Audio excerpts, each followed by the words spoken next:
Guys, for today's video, magluluto ako ng biko. Yan guys, so nagsaing na ako ng malagkit.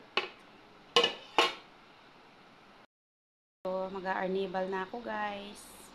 Dito ko ilalagay yung sinaing na kanin. Yan.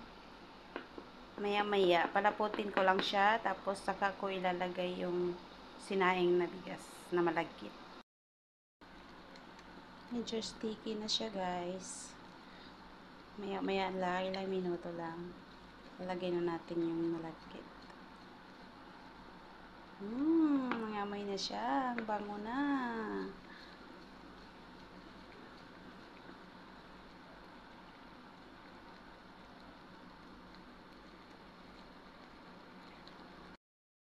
Ito na. Sticky na siya, oh. Palaputin pa natin para medyo masarap ang biko. Para hindi siya madaling mapanis.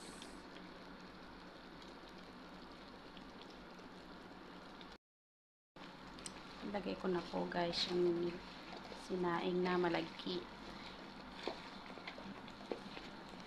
Tapos imikos-mikos.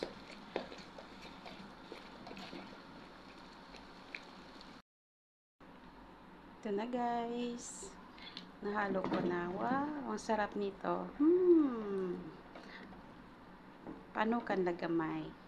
Uka pa dukuton. Kay lami, kay indukutan ni guys. Thank you.